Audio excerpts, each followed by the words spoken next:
Rémi Quirion, Chief Scientist of Quebec.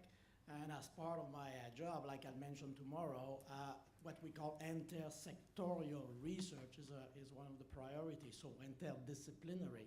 And I think it's David that said we talk a lot about it, but we mostly lip service. So how to come about it, how to include it, not just think about it, do it, is certainly very challenging. And for me, at least in Canada, very early on in the new job, it's about 2 years, the message from the university, for example, was, well, that's none of your business. The way we are organized, Department of Biochemistry, Social Sciences, Economy, whatever, that's the way it will continue to be.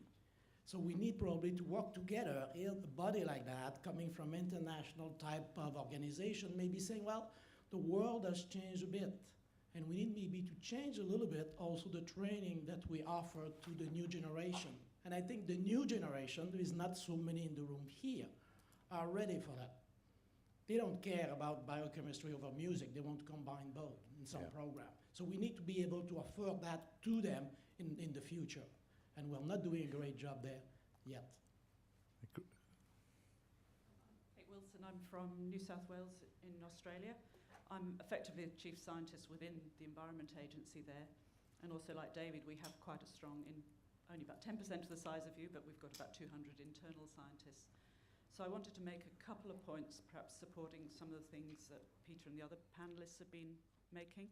One is absolutely supporting the idea, one of the great advantages we have is being there at the outset of policy or well before policy. So as an example, yesterday we were just speculating on different ways to measure biodiversity and think about different investment options, which is a very long-term strategic question, but we have that freedom to, just shoot the bull and must think around the idea for the chief executive, for the minister, and to do that together with our policy and program colleagues.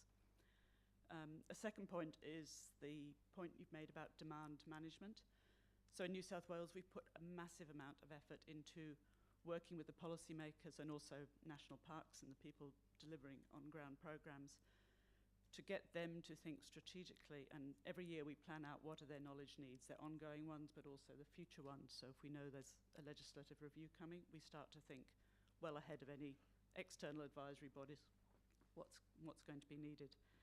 I think we're just part of the ecosystem of science advice. We have the chief scientist, Mary O'Kane. We have many external advisory committees, but we act as a kind of hub in that ecosystem. And I think one of the things that I see that hasn't really been discussed yet is it's not just providing advice to the minister, but by being integrated in the department, we're really normalizing the use of science with all of the staff across the department. So these days, it's become so much more normal for a policy person to think right at the outset, what do the scientists say about that? How can we get that advice? And we can help them to do that.